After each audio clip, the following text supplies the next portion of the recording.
से दूजा नाम है जिनका। उस भाजपा को लाना होगा, प्रगति का चक्र घुमाना होगा, परिवर्तन अब लाना होगा, यहाँ भी कमल खिलाना होगा। कमल खिलाना, कमल खिलाना, कमल खिलाना, यहाँ पे कमल खिलाना, कमल खिलाना, कमल खिलाना।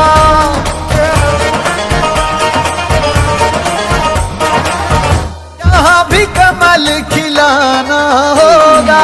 कमल खिलाना, कमल खिलाना, कमल खिलाना।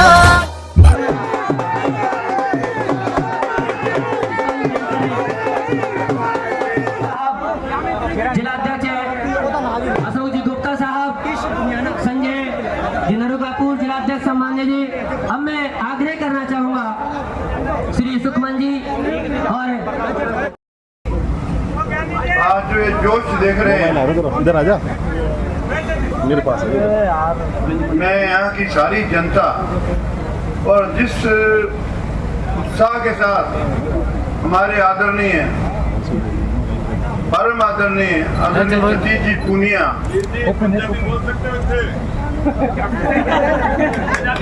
महाराज जकारा छठोगे ना, बोले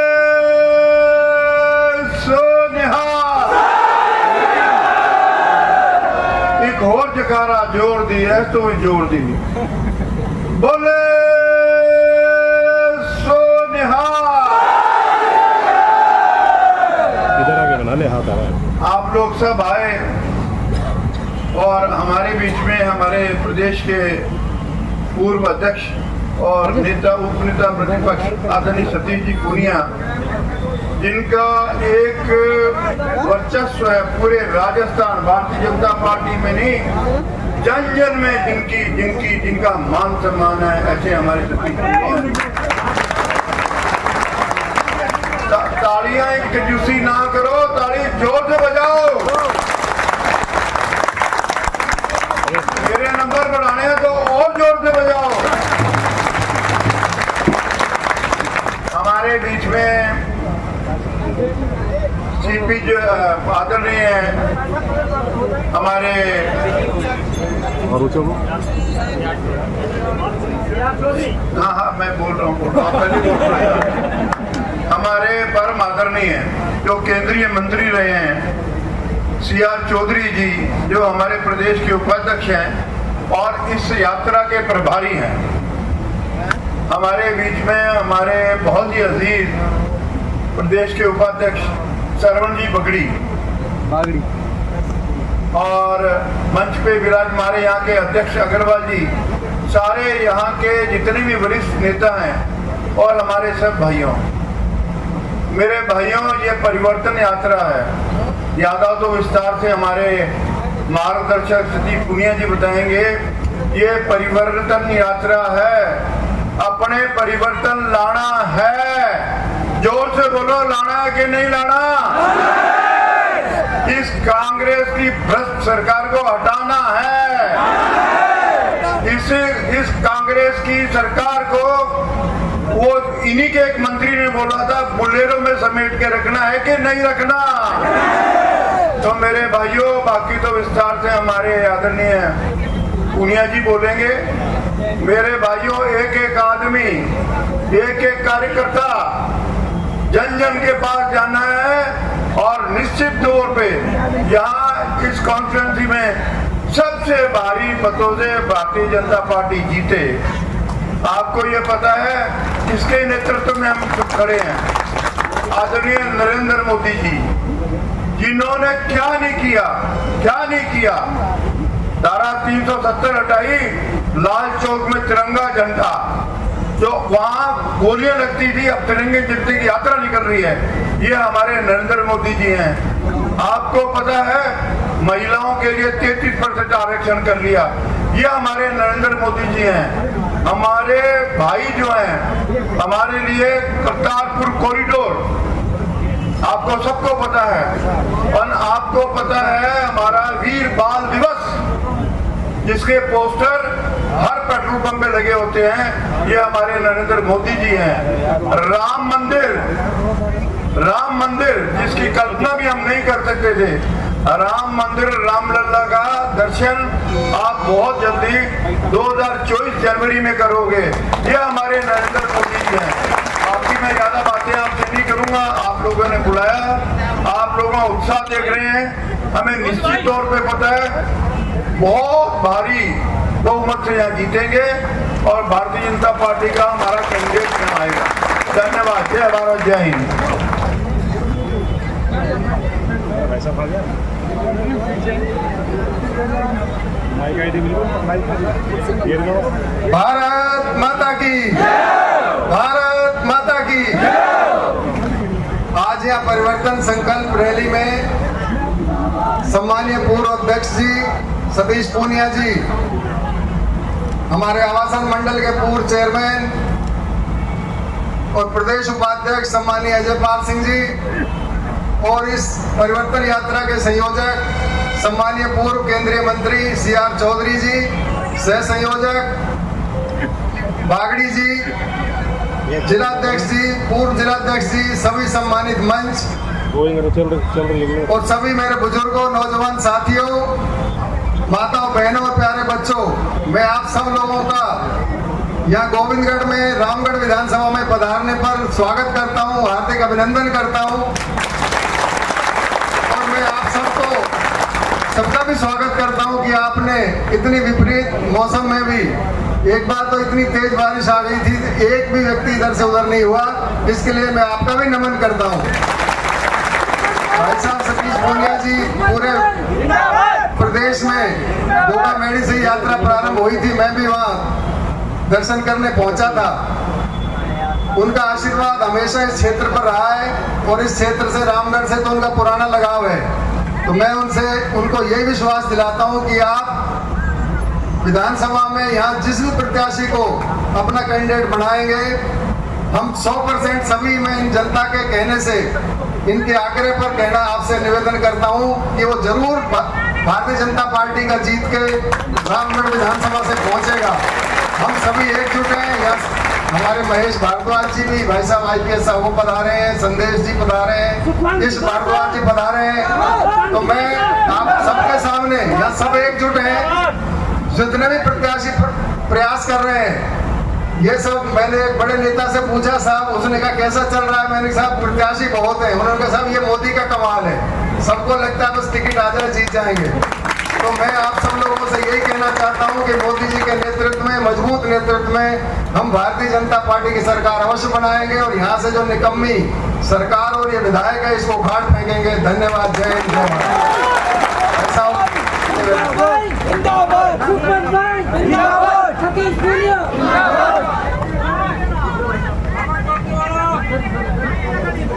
बोलिए भारत माता की, भारत माता की। वंदे वंदे वंदे मातरम। जय श्री राम, वंदे मातरम। जय श्री राम।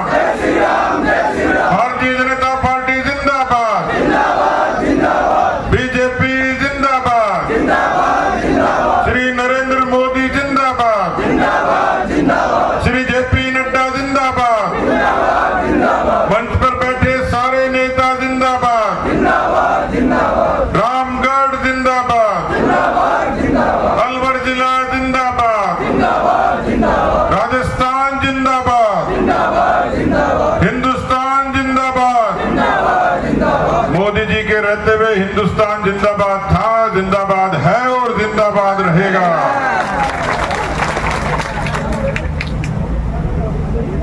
मैं आप सब लोगों को इस बात के लिए धन्यवाद देता हूं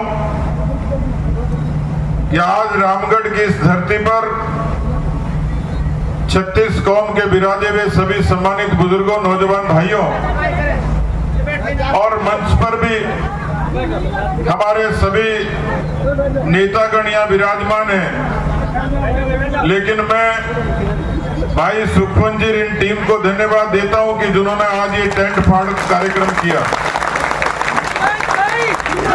मुझे ये भी पता है बारिश आ गई थी, उसके बाद भी आप जमे रहे, तो बारिश के बावजूद जमे रहने के लिए भी आपको धन्यवाद देता हूं। मैं सुखवंत जी की बात से एक बात समझ पाया ये भारतीय जनता पार्टी के संस्कार हैं जो मंच पर खुलेआम ये कहता है कि भारतीय जनता पार्टी जिसको तिलक लगाएगी हम रामगढ़ में कमल का फूल खिलाकर आप सबको सुपुर्द करेंगे। जिस पार्टी में इतना बड़प्पन, ऐसे संस्कार होते हैं, मुझे लगता है दूर से ठेठ रामगढ़ से लेकर राजसमंद तक इस बार भारतीय जनता पार्टी का भव्य कमल का फूल निश्चित रूप से खिलेगा। इस पूरे क्षेत्र में अनेक किस्म के मुद्दों की चर्चा होती है और मैं जैसा सुखवंत भाई कह रहे थे, मैं पैदल यात्रा में भी एक दफे आया, अनेक मीटिंगों में बराबर आता रहा और मुद्दे मसलों में आता रहा। राजस्थान का ये वो हिस्सा जिसके लोग हमेशा कई बार आशंकित और आतंकित होते हैं, मन में भेद पैदा होता है। इस भारत की धरती ने सबको समाया है, सबको आदर और मान सम्मान दिया है। निरपेक्ष रूप से पंथ, मजहब, जाति, इनको सबको छोड़कर ये भारत की धरती है जो हर पंथ और मजहब का सम्मान करती है। लेकिन इस रामगढ़ की धरती पर यह सोचना ही पड़ता है, इस धरती में जाएं, इस धरती की खाएं तो इस धरती की क्यों नहीं गाएं। और इसलिए रामगढ़ के सरदारों, रामगढ़ के किसान भाइयों, रामगढ़ के नौजवानों, यहाँ की जितनी बातों की चर्चा होती है, विधानसभा के सदन में भी होती है, गांव चौपाल पर भी होती है, मैं आप सबको भरोसा देना चाहता हूं कि जिस तरीके का खेल, जिस तरीके की बातें यहां पर करने की कोशिश हुई, ये जरूर दुर्भाग्य था कि केवल 0.5% वोटों से हम लोग हार गए। लेकिन कांग्रेस को भी पूरा जनमत नहीं मिला था। हमारी 73 सीटें आई थी, उनकी 99 आई थी। वो हाथी खा गए 6 के 6। इतना बड़ा हजमा हो सकता है किसी का? अशोक गहलोत और कांग्रेस के अलावा किसी का नहीं हो सकता। 6 हाथी जीते, 6 के 6 गायब कर दिए। जादूगर तो है। 13 निर्दलीय, क्या चमत्कार किया होगा। लेकिन जिस दिन से सरकार बनी उस दिन ग्रहण लग गया राजस्थान की राजनीति पर, राजस्थान की हुकूमत पर, राजस्थान के अवाम पर। जिन लोगों से समर्थन लिया, जिन्होंने समर्थन दिया, टेबल के नीचे और टेबल के ऊपर क्या क्या हुआ ये पूरी अवाम जानती है, पूरा राजस्थान जानता है। यहां मिनी मुख्यमंत्री बनाकर छोड़ दिए। मैं देख रहा था कांग्रेस का होर्डिंग, जहां लिखा था कि हम मोहब्बत की दुकान चलाते हैं, लेकिन रामगढ़ के जो मिनी मुख्यमंत्री हैं वो तो लूट की दुकान चलाते हैं। इससे पता लग जाता किस तरीके से इस क्षेत्र में, पूरे क्षेत्र को खनन माफियाओं ने, बजरी माफियाओं ने, साइबर माफियाओं ने इस क्षेत्र में अशांति फैलाने की कोशिश की है। जिस तरीके के कानून व्यवस्था की स्थिति यहां खराब हुई है, कौन भूल सकता हरीश जाटव को, योगेश जाटव को, जिसके साथ मॉब लिंचिंग हुई। यहाँ की कानून व्यवस्था राजस्थान के लिए चुनौती बनी हुई है। हम लोग ये संदेश देने के लिए आए इस परिवर्तन संकल्प यात्रा में। बहुत दिनों की बात नहीं है, जब रामगढ़ बदल सकता है, रामगढ़ की जनता बदल सकती है, रामगढ़ का कार्यकर्ता खड़ा हो सकता है। मैं आपके चेहरे के चमकते हुए नूर को देखकर कह सकता हूं, जज्बे को देखकर कह सकता हूं, रामगढ़ बदला तो ये तय मानिए कि राजस्थान में बेईमानों का राज भी बदल जाएगा। पराकाष्ठा है, तुष्टीकरण की पराकाष्ठा। मैं किसी जाति, पंथ और मजहब के खिलाफ नहीं। मोदी जी तो खुद कहते हैं कि सबका साथ, सबका विकास, सबका विश्वास और सबका प्रयास। यदि बैंक का खाता खोलता तो हिंदू, मुस्लिम, सिख, ईसाई के आधार पर नहीं खुलता। 50 करोड़ बैंक के खाते हिंदुस्तान के वासिंदों की सहूलियत के लिए मोदी ने खोले थे। यदि कोरोना की महामारी आई तो मोदी ने जाति धर्म के चश्मे से नहीं देखा। 140 करोड़ लोगों को महफूज करने का काम उदारता से मोदी ने किया। यदि 80 करोड़ गरीबों को राशन दिया तो जाति पंथ नहीं पूछा। उन 80 करोड़ लोगों के आंसू पहुंचने का काम मोदी जी ने किया। इस देश में आयुष्मान की, आवास की, जिनके सर पे छत नहीं थी, ऐसे 4 करोड़ लोगों को छत देने का काम। जिनके घर में गैस नहीं थी, ऐसे 10 करोड़ लोगों को गैस देने का काम। और ठीक कर रहे थे भी सरदार अजयपाल सिंह जी। कश्मीर की घाटी में जब तिरंगा जलता था, मैं आपसे पूछना चाहता हूं, कोई जाति पंथ मजहब का होगा, आपसे पूछना चाहता हूं, बोलिए हिंदुस्तान से प्यार करते हैं कि नहीं करते हैं? मैं आपसे पूछ रहा हूं, हिंदुस्तान से प्यार करते हैं कि नहीं करते हैं? हिंदुस्तान के तिरंगे से प्यार करते हैं कि नहीं करते हैं? हिंदुस्तान के महापुरुषों, ऋषि मुनि और संतों से प्यार करते हैं कि नहीं करते हैं? हिंदुस्तान के संविधान का मान करते हैं कि नहीं करते हैं? इसी रामगढ़ की चौपाल पर चर्चा होती थी, कोई माई का लाल पैदा होगा क्या जो कश्मीर की घाटी में तिरंगे को जलने से बचाएगा। आपने लोकसभा की वो कार्रवाई देखी होगी, प्रधानमंत्री मोदी जी की मौजूदगी में देश के यशस्वी गृह मंत्री अमित शाह जी ने कहा, भले ही जिंदगी चली जाए लेकिन तिरंगे का सम्मान करेंगे, 370 को खत्म करेंगे। दुनिया ने देखा किस तरीके से आतंकवादियों की छाती पर तिरंगा गाड़ कर और शहादत का सम्मान किया। और इसलिए ये परिवर्तन यात्रा मोदी जी का संदेश और पैगाम तो है ही, लेकिन राजस्थान की जो हुकूमत है, जिसने 5 साल में मुख्यमंत्री ने केवल कुर्सी बचाने का जादू किया, वो आपस में लड़ते रहे, कहते रहे घर का झगड़ा है।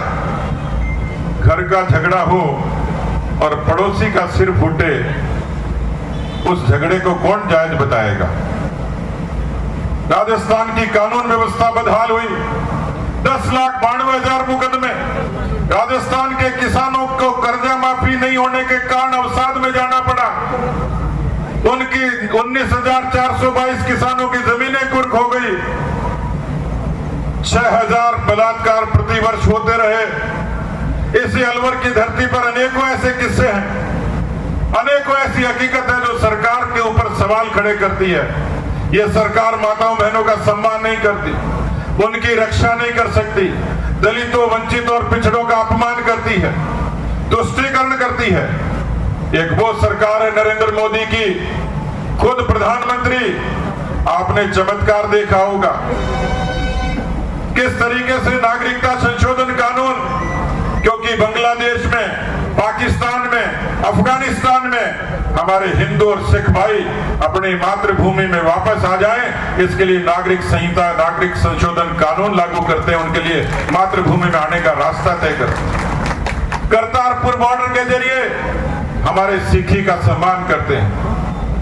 किस तरीके से अफगानिस्तान से हमारे पवित्र श्री गुरु ग्रंथ साहिब को खुद प्रधानमंत्री एयरपोर्ट से सिर माथे लेकर आकर उसको सुपुर्द करते हैं, क्योंकि हमारी वो थाती है, हमारी पूंजी है, हमारी धरोहर।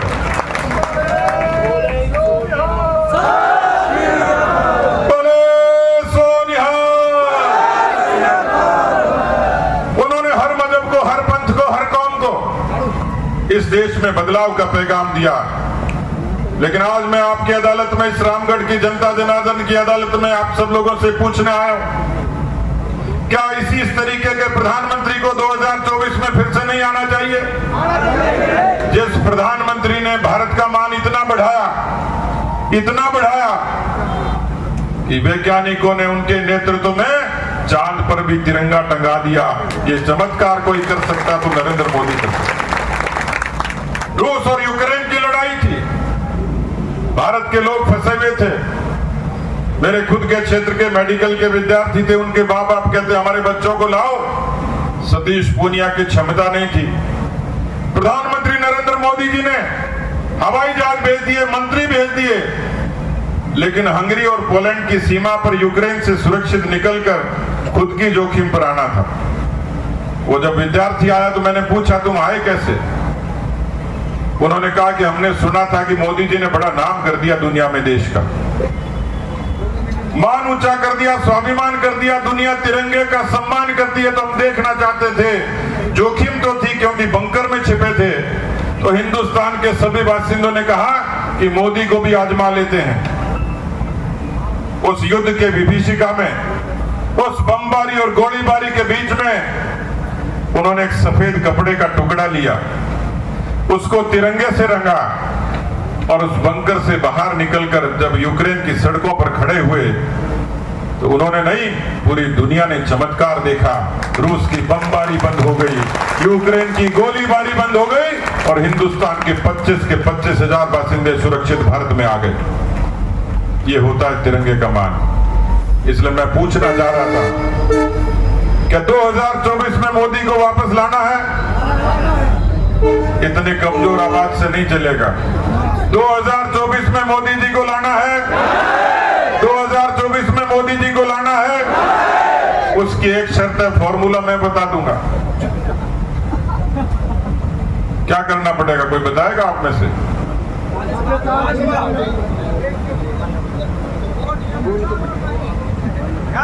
मैं आपकी हिलती हुई मुंडी देख रहा हूं कि बात तो ठीक है, आपकी आवाज मुझ तक नहीं आ रही, लेकिन उसके लिए रामगढ़ में कमल खिलाना, उसके लिए राजस्थान में कमल खिलाना और 24 में फिर से मोदी को लाना, ये फॉर्मूला सीधा सीधा है। मैं आप सब लोगों को धन्यवाद देता हूं, हमारी टीम की तरफ से इस बात का भरोसा देता हूं। मैं तो एक सामान्य किसान के घर में पैदा हुआ कार्यकर्ता हूं, पार्टी ने मुझे मान सम्मान देकर अध्यक्ष बनाया, आज मुझे ये हैसियत दी और उसी हैसियत के नाते आपको कह सकता हूं 2023 का सूरज उगेगा, भारतीय जनता पार्टी की जीत के साथ उगेगा।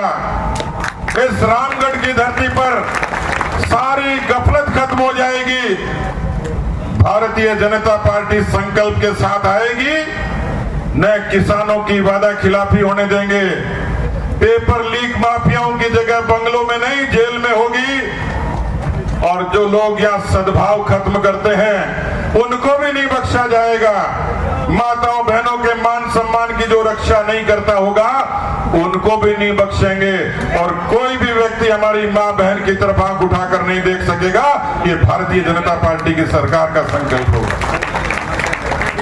इसलिए आज की सभा में इतनी बड़ी संख्या में, इतने बड़े पावर हाउस में मैं ये ऊर्जा लेकर जा रहा हूं, एक किसान का बेटा, ये संकल्प और भरोसा देकर जा रहा हूं कि रामगढ़ का कमल, अलवर का कमल, राजस्थान के कमल के साथ मिलकर, बहुत स्वाभिमान के साथ सब लोग मिलकर एक अच्छी, नेक और मजबूत सरकार चलाएंगे। आप लोगों को जो कमियां है वो पूरी करनी है, और ठीक करे थे कमल का बटन दबाना, लेकिन कमल का बटन मोबाइल से नहीं दबेगा, पोलिंग बूथ पर जाना पड़ेगा, एक एक व्यक्ति को जगाना पड़ेगा। अपनी ताकत को पहचानिए, आप किसी से कम नहीं है। मुझे पूरा भरोसा है जिस दिन आप जीत गए उस दिन दुश्मन और विरोधी लेट गए, ये मैं आप सबको कह सकता हूं। बहुत बहुत धन्यवाद। जय हिंद, जय भारत।